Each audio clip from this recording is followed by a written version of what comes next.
Hello, everybody, and welcome to another edition of Good Stuff. My name is Kevin Bille, and as always, I'm excited that you're with us today and spending some time. As you know by now, you can head on over to YouTube to find all the past videos, Good Stuff with Kevin, and on my personal pages of Twitter, Facebook, and LinkedIn. Any support on those platforms are appreciated. Well, hey, we've got ourselves I would say an icon in the coaching world here today. He's currently the assistant men's basketball coach at Stetson University. He is a longtime Chuck Daly assistant, a two-time NBA champion and founder of Coaching You, which we're going to get to here towards the end. But he is a coach of coaches, as his Twitter bio says. So welcome to the show, Brendan Suhr. Brendan, it is great to have you. Kevin, my pleasure. Thanks for having me on. And when you're an icon of coaches, that means you've just been doing it a long damn time. So that's okay too. Yeah, this is true. Well, hey, let's. I think nowadays I feel like everybody wants to know the why, right? So, give me the why for you, Brendan. Like, what is your why as to why you are coaching? Well, no, the biggest thing is, and the reason that I've coached is that, first of all, I think many of us have a role model, and my role model was my high school coach, UB Brown, and I was blessed to have UB as my coach. And he just, when I saw him as a ninth and 10th grader, I was just mesmerized by this guy, and fell in love with him as a coach, as a leader, and said, I never even thought about ever being anything like him or anything. All I knew is that I was, even at a young age of 14 or 15, I just knew I was around something incredibly special. He was the football, baseball, and basketball coach. And I was just so lucky to be with him. And basically by my sophomore year in high school, I knew I wanted to be a coach, you know, and I wanted to be a high school coach like him. And my mom, she passed at 93. She was an educator, a history teacher, and she said, I'm very proud of you, but you never reached your goal of coaching in high school, so it's a little bit of a disappointment to me. Mom, I coached 40 years in the NBA, and no, but you didn't teach high school like I sent you to school for. But, so I just knew how UB impacted my life. And then, at 21, I basically started coaching. I played 4 years of college basketball, and I was the first camper ever at 5-star basketball camp. Oh, which wow. you talk about iconic camps. That was it. There was no AAU basketball back then. Kids were playing; they were going to camps, and the best high school players in the country ended up going there. And the UB took us to the very first 5-star camp when there were 48 kids there. And I always tell this to people, how the impact that a coach can make. Kevin, if you can imagine 48 kids in a small little gym, and here are the speakers for the week: George Raveling, Bob Knight, UB Brown, and Chuck Daly. Oh my gosh. And, Knight's the coach of West Point. Chuck is the assistant at Duke. UB's my high school coach, but he was the best lecturer in the world. And George Raveling was an assistant at Villanova. And they're all Hall of Famers. Everyone. Hall of Fame people too, right? I mean, yeah, but in unique ways too. Knight was different than Raveling and Chuck for sure. And UB. But so you're having these guys teach you, and it's like, and the fellow campers, like the following year, my fellow campers are Rick Pitino, and all this, and it just was like a who's who, especially in the New York metropolitan area of camps, players that would go. Then we expanded to reach into Philadelphia and Washington, D.C. And after a while, the kids from Detroit and Chicago would come. And then we would reach into Virginia. And I can remember being a coach at that camp. And one year, I'm a college student, but I'm coaching in the NBA. And so every top college coach in the country is coming there to recruit. So it's Lefty Driesell and Dean Smith and all these Yeah. guys, they're there to recruit. And they would have to come up to me, a 19, 20-year-old, to say, because Garf had no numbers on any player's t-shirt. And they'd say, who's that kid? They didn't even know who the guys were, and I'd say, well, that's Butch Lee, from DeWitt Clinton High School. And he's, who ended up going to Marquette. And then that's Moses Malone from Petersburg, Virginia, and so on and so forth.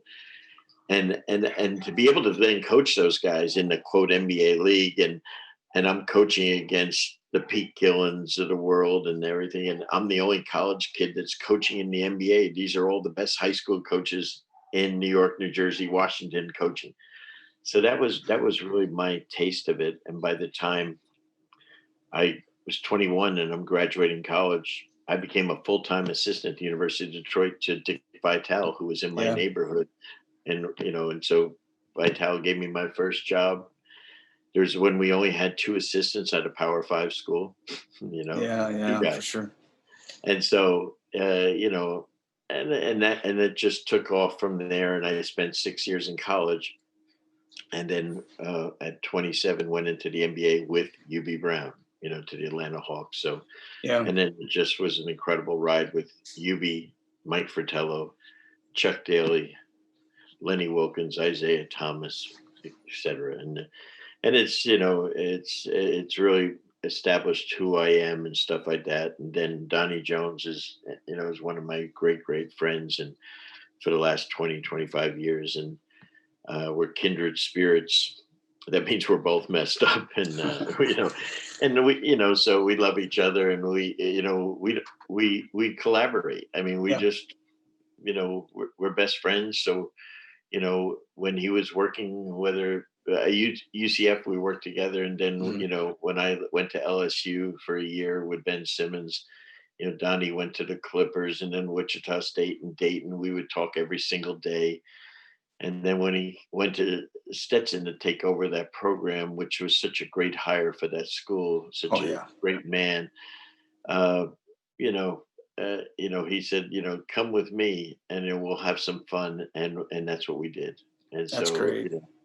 Well, I think he's really special.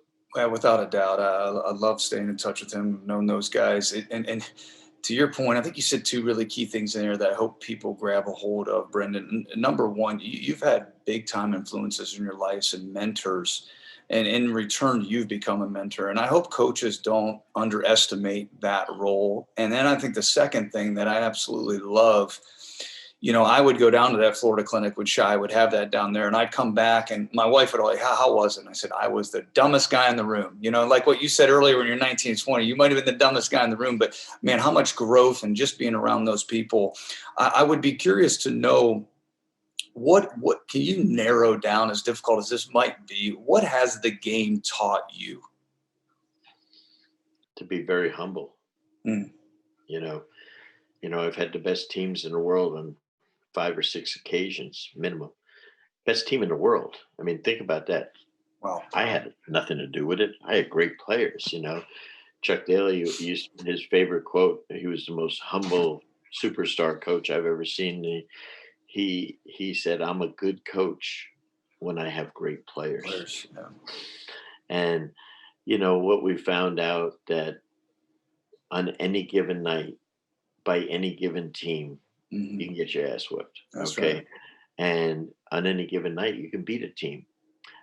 But that's why we compete. And so what is taught is to be humble, to unequivocally love my players. I love my players like my children. I have, those of us in coaching are blessed with what I call an extended family. Yeah, right. Your own and your team. And that's why I'm so young right now, because I get to be around 18, 19, 20, 21-year-old kids. My 2 children are 37 and 34. So, I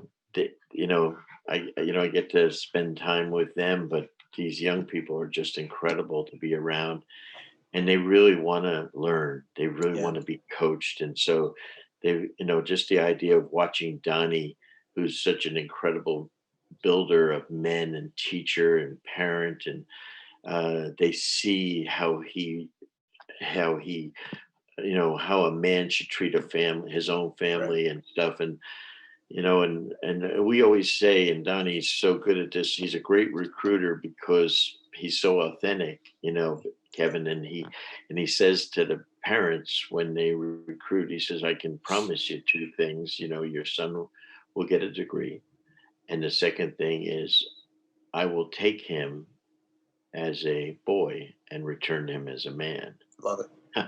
You know what? I sign up every time he says it, Yep. Yep. and Yeah. we're gonna parent your son like you do, Hmm. and we're gonna love him unconditionally like you do. And you know what?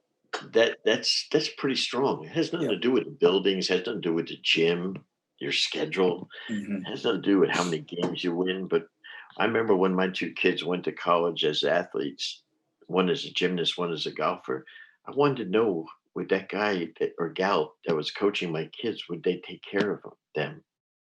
That's what I wanted. I wanted to make sure they were For okay, sure. safe, and loved. And that's what if you come and go with a Donnie Jones coach team, that's what you get. Yeah, I love that. Quite So, simple. so if you could backtrack a little bit, could you pick, maybe, I don't know if you can pick one thing here or not, but like what's the best advice you were ever given, whether it was at the beginning or at some point or maybe a week ago, I don't know, but and then if you don't mind coming back to then the two part of that would be right now, Brendan, like what we're experiencing with this COVID and still having some friends and talking to Donnie about this the other day. What is some advice that you could give to some of these coaches, young or old, if you will, in this pandemic that maybe is linked with this or something separate? Okay, well, let's start with that, or if that's okay, Yeah, no, Kevin. for sure. Go ahead. I think number one, what this has done to us. I remember we had just finished our regular season and postseason Hmm. at Stetson, and we were going to be going to our first postseason Yeah. tournament in school's history, and we were going to have 11 days off till that. And so I still have my home in Baton Rouge, even though I'm in Orlando. And Donnie said, "Why don't you go home for about a week because we're not allowed to practice?" And I'm sitting with a Donnie Jones gift certificate in the Great Roost Chris restaurant with my wife, my lovely wife, and my business partner, Zach Kendrick. And I'm sitting there and we're just having, as I told Donnie, the greatest filet mignon I've ever had in my life, courtesy of him. And as a Christmas gift it was. And I'm sitting there and all of a sudden my phone goes off. My business partner's phone goes off. Not a phone call. And uh, and I'm saying, we both look, Yeah. and that was when Rudy Gobert got COVID. Yeah, yeah, yeah. And I looked at him and I said, "Oh shit, we're in trouble." And sure enough, by 2 days later, the basketball world stopped. I think very prematurely. Now in hindsight, very prematurely. We didn't know what the heck we were dealing with at Hmm. all. Hmm. And if we had gone all the way through the Final Four, it wouldn't have. I don't think it would have had any adverse effect compared to what has happened anyway, in my Hmm. opinion. In hindsight, I know a lot of people would dispute that, but I really don't know. No one knows. All I know is we had like no cases and we went to shutting it down. And so I think, so what did, now the world changed. Now we all went home. We stayed home. I stayed home for 180 straight days, six Oh months boy. where I didn't get to go back to Florida. And at that point, what did it teach you? Teaches you how many friends you got, Hmm. how many Zoom calls I can do, you know, and the world changed right before our eyes. Colleges recruited student athletes without ever having anyone come to campus. They did it all on Zoom. We never went to one AAU game a whole summer, and Hmm. we're able to get recruits. You didn't bring your players to campus for summer school, yet they came like wonderful kids with their eyes open, couldn't wait to start school. So it's been scary, humbling, Uh, I'm still very concerned about it because as a country, we haven't done a good job of taking care of it like we should have. We're a very selfish country. I'm I've lived in this country for a long time. I've represented this country in the Olympics. I've represented it in world championships. I've gone around the world teaching on behalf of this country. And we're very arrogant. We think we're smarter than everyone. When you get your ass kicked, like just like getting beat like by 100 points in a game. I mean, we have gotten whipped by this thing so badly. And if that doesn't humble you as to how smart you are, you know, and I say selfish. We're so selfish we can't put a mask on because I don't want to protect my friends. Are you kidding me? That's what I'm saying. And to think that we're smarter than other people, I don't understand. And all I know is, like you, Kevin, we've all lost a lot of friends, acquaintances, iconic coaches during this time. That unfortunately it spurred them on a little quicker to their passing.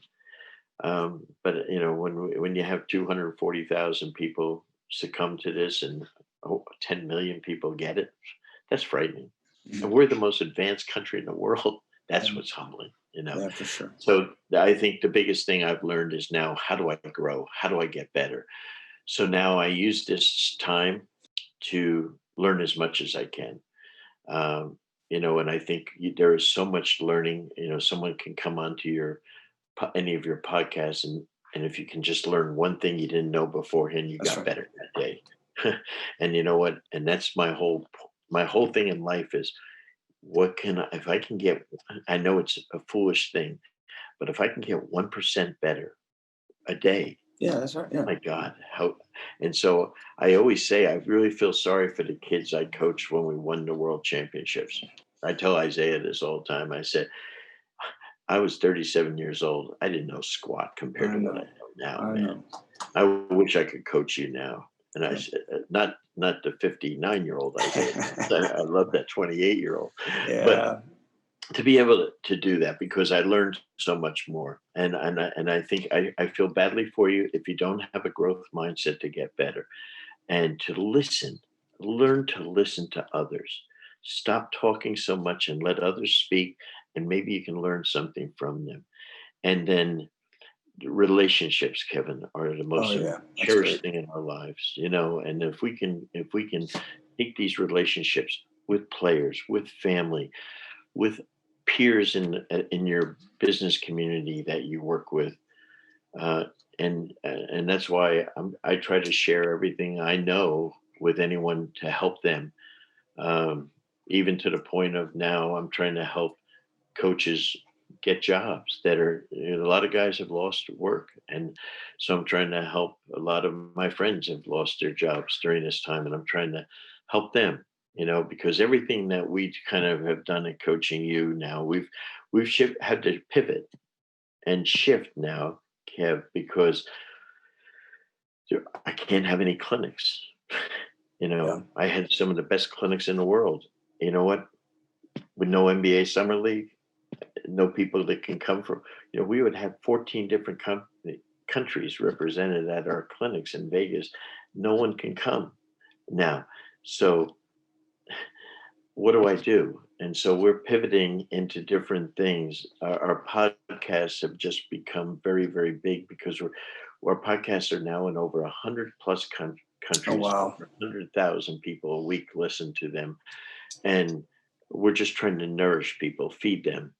And then we've gotten involved with this incredible startup company called MindView, MIND, capital VUE, mindview.com, that has developed an incredible assessment and platform of learning in the areas that are really valued: hope, resilience, adaptability, caring, grit, and perseverance, passion, integrity. Who would ever think that you could ever measure this? But this Dr. Brian Davidson has come up, spent years of research. He's a young stud out of Kansas City. This guy is so freaking smart. Every time I'm around him, I'm like, how did I ever get out of college with this guy? I mean, this guy is so smart. And he's like giving me my PhD in psychology, which is the ultimate thing we need in I mental need that. skills Yeah. and mindset for coaching.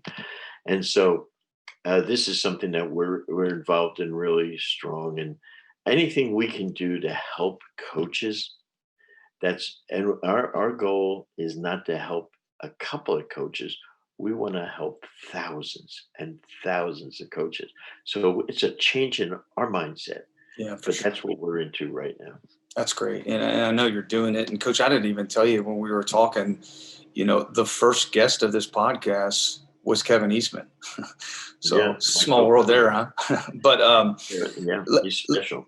oh man, he's real special. I always thought that when I listened to him speak down there at those Florida clinics. But let's dive in then to Chuck Daly, of course. What why was he so good at what he did? Like, are there certain habits that he has, or these successful coaches that you've been around? I mean, um, is there something that they have that the other ones don't have that don't translate into that success? Well, I think UB Vital, Chuck, they're Lenny Wilkins. They're all different, and that's you asked me the question that I did not answer about what's the best advice I was ever given. It was by UB. Here's my high school coach who I literally adore, and and if you've heard UB speak, I'm intimidated by him because he's so strong, so smart, and he's so great at his craft. And here I am. I don't know squat about the NBA. I don't know what the hell I'm doing. And here I am going to my first practice. I'm literally on the court. And back then, we allowed people, fans, to come to our practice in training Wow, camp. We got really? 3,000 people in a packed training site that we're having. I am so intimidated. And he walks up to me and he says, "Hey, don't don't try to coach like me."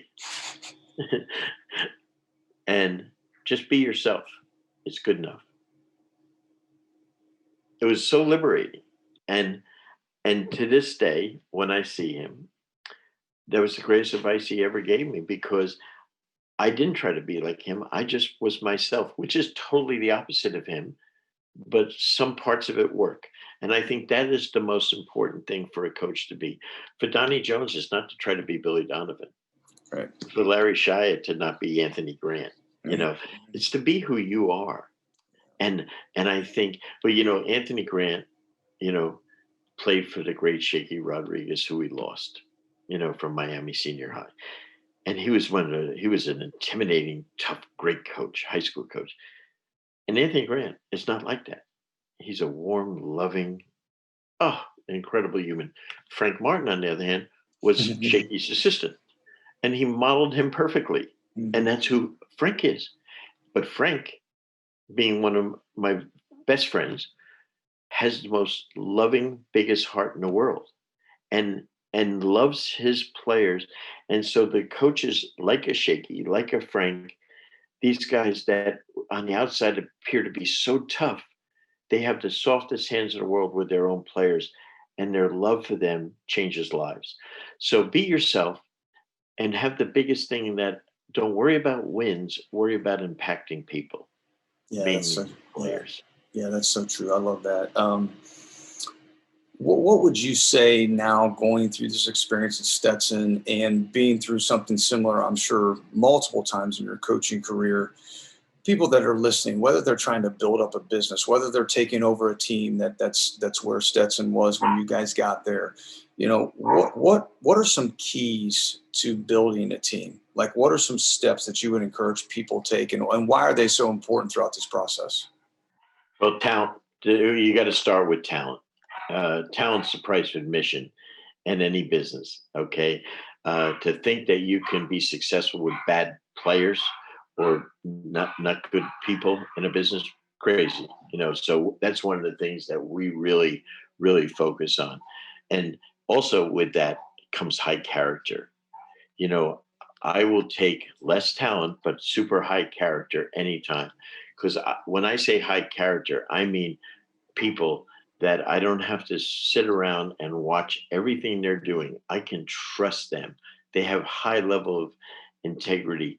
They're just so honest to the core, and that's what you need. You need people that are going to be truth tellers, players that are going to not look for shortcuts, but are going to take whatever path takes them to be successful.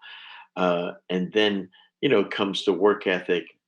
Uh, you know, I always say, Kevin, that the most important thing for me as a coach is I literally start with two questions. Are you coachable? Yes.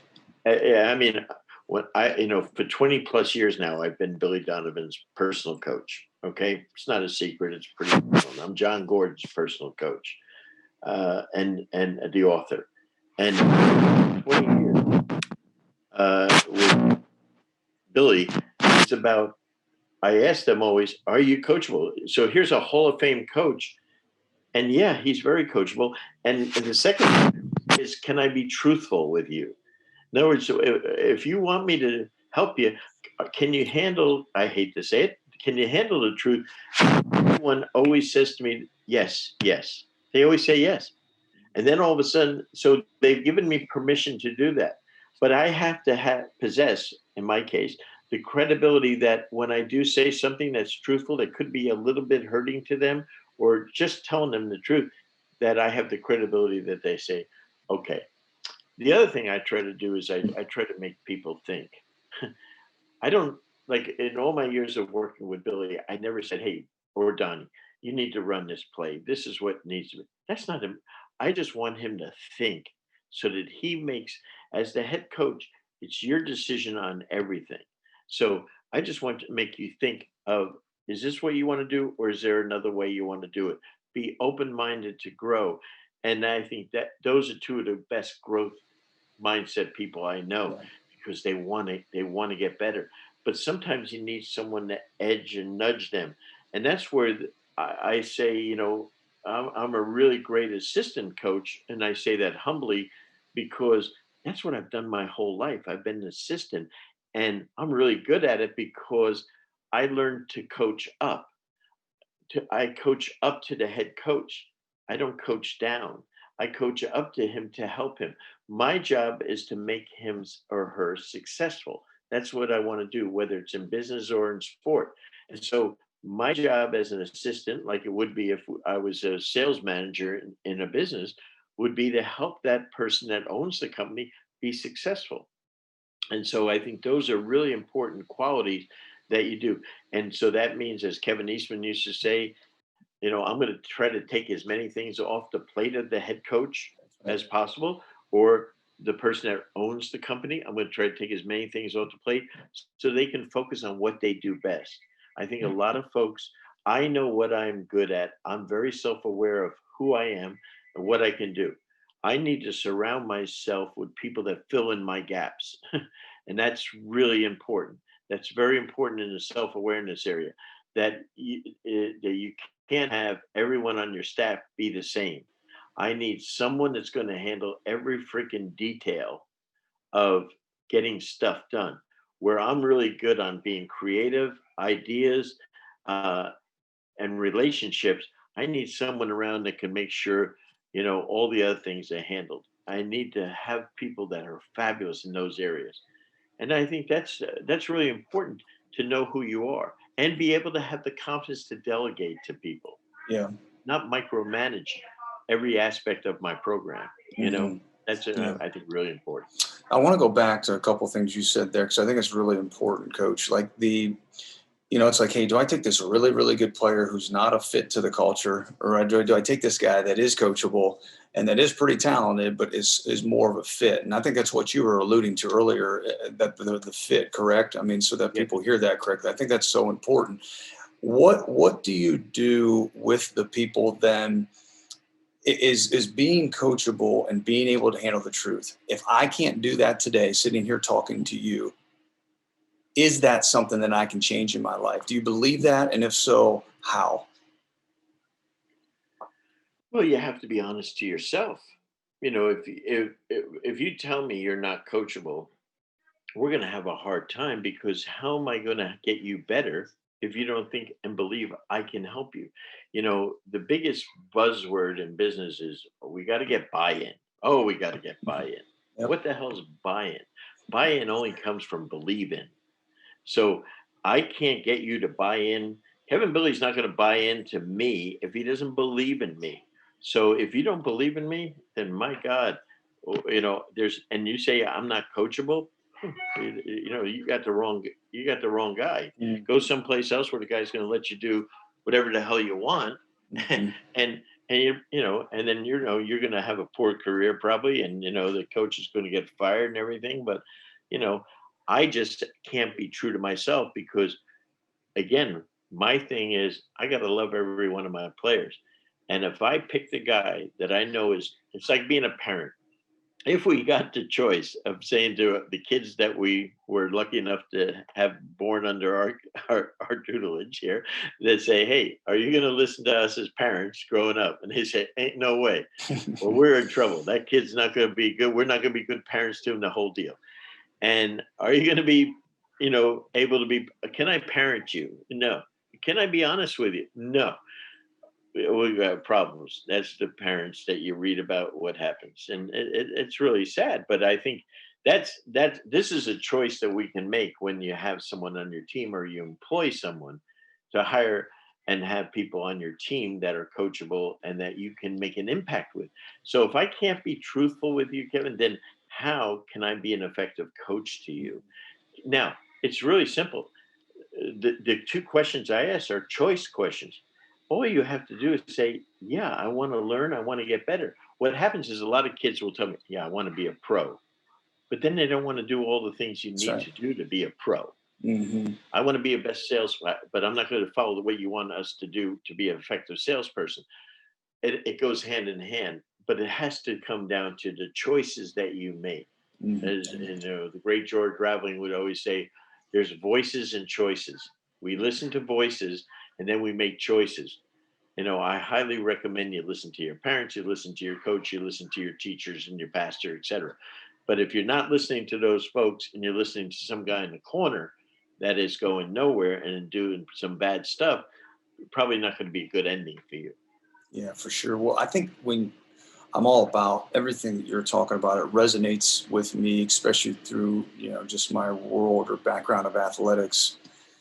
And I think one of those things, I think the mindset is everything, but one of those things that's been built through that for me is resiliency. And that's something that I've learned probably more than anything else that, and I have three boys, but it's faith and it's family, but resiliency is probably something I try to talk to them about daily, and embracing failure and being uncomfortable and growing, getting out of your comfort zone.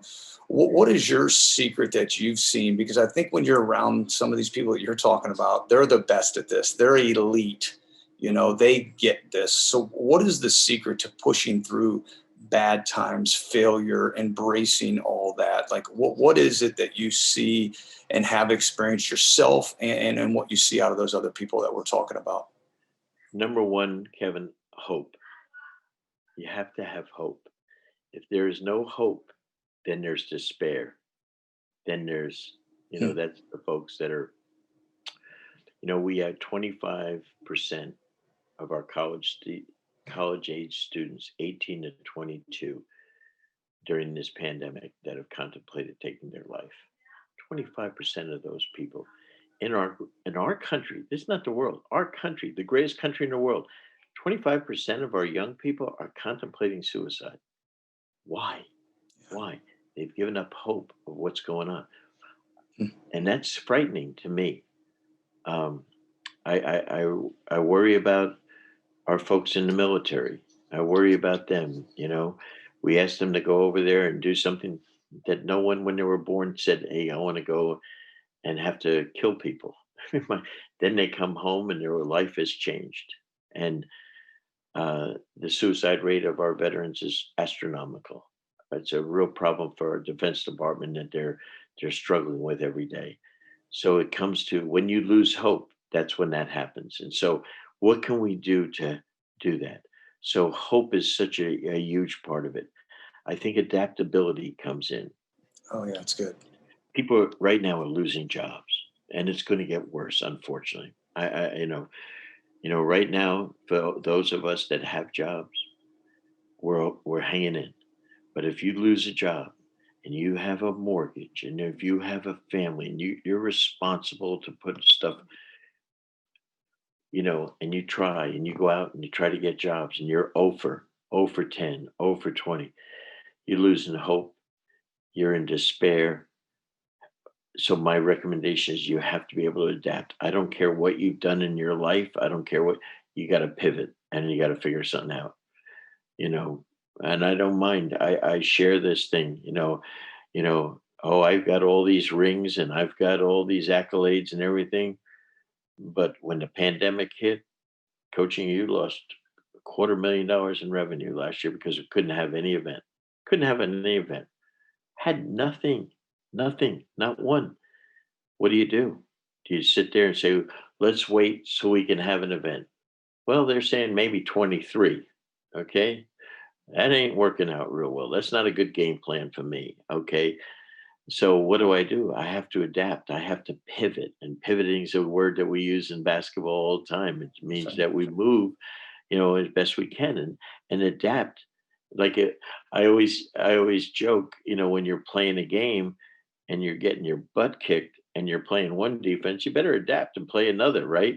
Yep, yep. As you know, you were at the game last year. We're playing Ohio State, and we were all excited to play that game. And we're down 37-3. And Donnie said, "What should we do?" And I said, "Hey, I booked the game for you. It's up to you now." And, but Uh, what are you gonna do, buddy? You uh, have to adapt, and thank God, you know, we both have an incredible sense of humor, and I think that's what you have to do.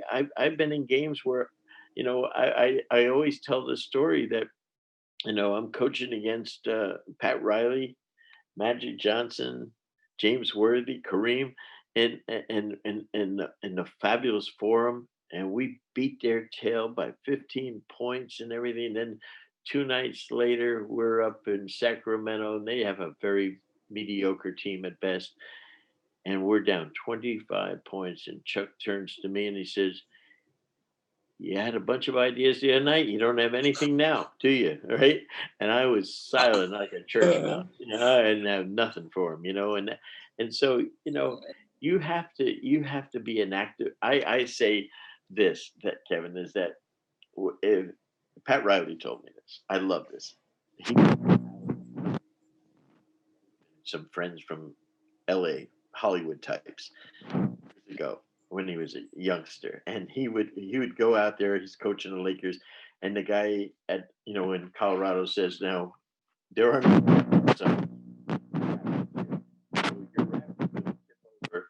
no one's going to come out and save you folks.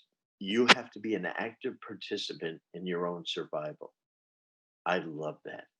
And that's what you have to do now. it's You good. have to be an active participant in your own survival. No one's going to give you anything right Hmm. now. You better be creative. You better learn. You better start up a new business. You better do something. You better figure it out. But don't give up and don't be depressed. Yep. Have that grit that you need. Grit is about passion, it's about perseverance.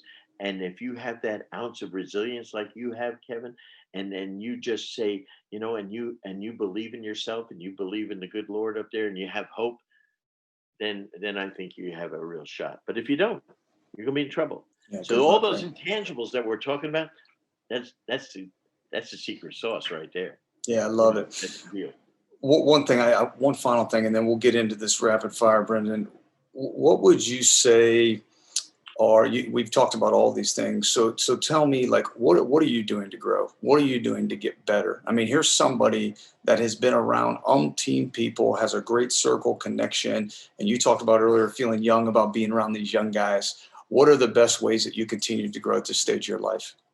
Well, I have a circle of influencers, a big circle of influencers that I am constantly in contact with. I have probably a minimum of 5 coaches, personal coaches. I don't pay any of them. They we are trusted people, from Donnie on to people that are business people, that are authors, that are speakers, that are people that I have stuff in common with, and we're always sharing things. And the circle keeps getting bigger because I keep investing in them, they keep investing in me. And so I'm listening to podcasts, I'm on Zooms with people. There is any opportunity, and I'll be honest with you now, please don't anyone lose hope in me. I'm still okay in basketball, but I am not doing hardly anything in learning about more basketball right now. Mhm. Makes There's too sense. much in the world going on.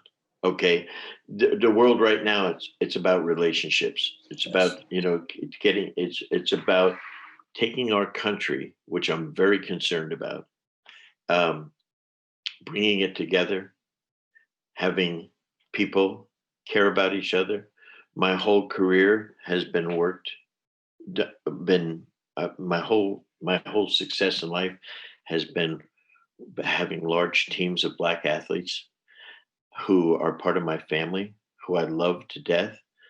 My kids used to always think that all daddy's friends were black because they would come by our house. Mhm. They grew up with Dominique Wilkins and Isaiah Thomas and all these people in their house. They loved them and they saw their daddy loved them.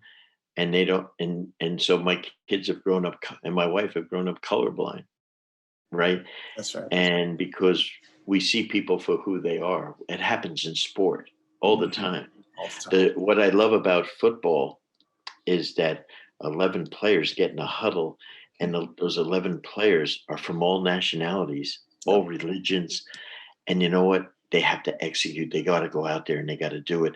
And they don't care about what synagogue do you go to? Are you Protestant? Are you Catholic? Who cares? Mhm. Are you Muslim? All we care about is can we execute and can we win? And that's what a team does for you. That I want our country to become a team. Unfortunately, we're like one of those teams that gets beat by 40 because there's no, the great phrase that was used years ago was as a team, we want to have one heartbeat.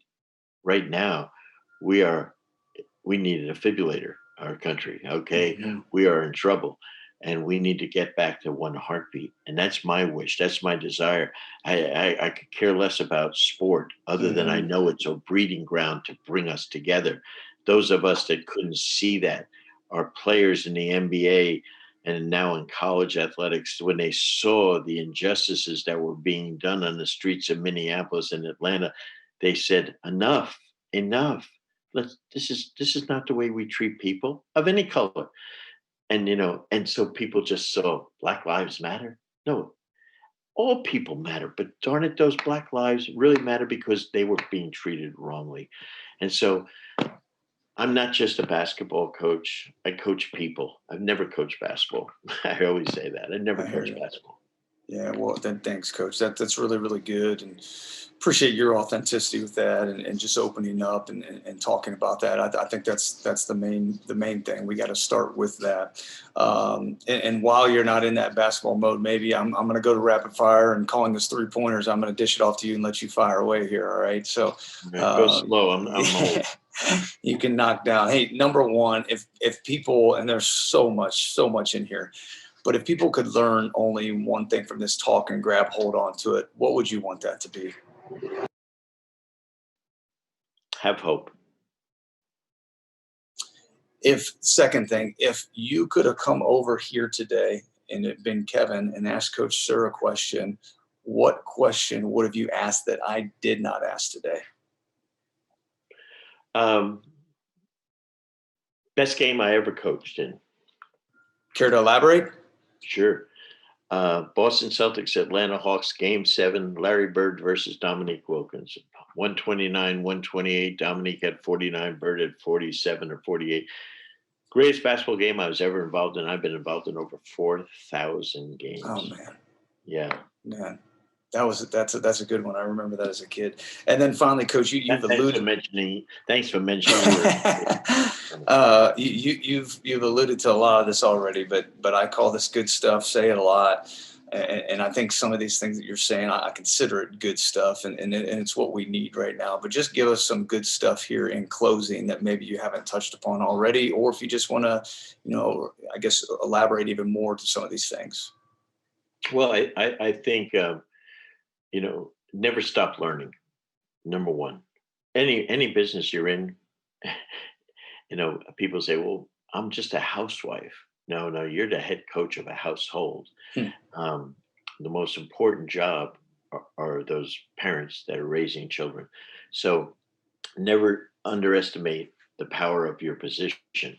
The most powerful person in our house is my incredible wife of 39 years, who raised two of the most incredible children in the world because of her, because I was gone so Yep. often.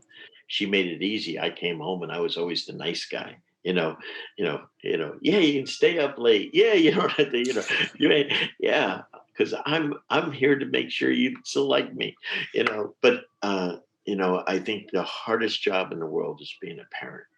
And I think it's also the most rewarding. Yes. Yeah. Yeah, for sure. Well, hey, that's truly good stuff. So you went 3 for 3, coach. You knocked them all deep 3-pointers there. Really? You knocked I them get to down, come man. back again? Oh, Yeah. awesome. Hey, where give us, we talked about coaching you a little bit. There's podcasts, there's websites, there's social media. I know you're on all these platforms. For some of the people that don't know where those are at, want to know more, can you give us a little information to all those? And I will. This is a plug. I mean, that podcast of yours is phenomenal. I've listened to it multiple times when mowing and had to stop and write down notes. So it's been really good for me. And like you said, has impacted so many people. But give some people an idea where they can find all this. Well, we really got started the first year Twitter got started. That's when Kevin and I founded the business. And so coaching _you is our Twitter platform. We also have Instagram and Facebook. And then, coaching you live, live.com, coachingyoulive.com, which is the name of our event in Vegas, is our website. And so much is on there. We have some of the best teachers in the world, coaches that are faculty members of ours at Coaching You, that we have videos at very, very inexpensive prices that are streaming videos, so you own them forever. It's a great way to learn right now. We also have one of the things I'm really proud about. About 2-3 years ago, I did a course called my PhD in learning, PhD in coaching course, and it's very inexpensive, but at the end it's really about not basketball coaching, it's about the art of coaching. It's about teaching people how to coach any sport, Mhm. but the most important things, which are of course communication and all those incredible things that go with it, of how to work with athletes and fellow coaches. And I think it's pretty darn good, and I think it really, if you have an interest in coaching at a very high level in any sport, I think it's really good. Yeah, it is, Coach. I watched it myself and got that, and so yeah, it's phenomenal. So, hey, I can't thank you enough for spending some time with us today. That this is great. I mean, I've always had a great deal of respect for you. Not only what you've accomplished, it's like what we've talked about here. It's just the type of person that you are, and the fact that you're continually impacting and adding value. It's so commendable, and so I just speak that into you, and just continue to pray that energy comes to you and what you're doing, because I know me personally and so many others. It's just phenomenal. It is absolutely phenomenal. So thanks for taking the time out of your schedule, staying in touch. I look forward to coming to another Stetson game whenever I can. I know it won't allow me maybe this year, but I'm looking forward to connecting with you guys and just continually staying in touch. So appreciate it. Kevin, thank you, and I'm so excited for what you're doing, because the opportunity that you have to expand your reach and to invest in coaches is something, and not just coaches, people in the business community. Mhm. Right now, one of the things that I'm really concerned about, in the world of business, which I do a lot of consulting in, is right now most corporations have totally dropped personal development. Mm. from their people. So you have a company, I don't care what industry you're in, and you have to sell market products, and you are not going to invest in your people for them to get better. You have a team that's not going to practice. Basically, you have a team that you care about, but you want them to produce results. It doesn't happen. And they're really missing a boat. So people, you have to come and learn somewhere. Your company's not going to do it. Follow Kevin and others and I think it's really a benefit that you're going to provide. Yeah, you're so spot on. Well, hey, thanks again. And just everybody that's listening, take the time, sit back with your cup of coffee and dive into this episode, because I think there's so much in here that you will find is applicable to your life. And it's going to make you a better coach, a better businessman, and more importantly, a better person. So as always, thanks for spending time with us here today. And until next time, good stuff.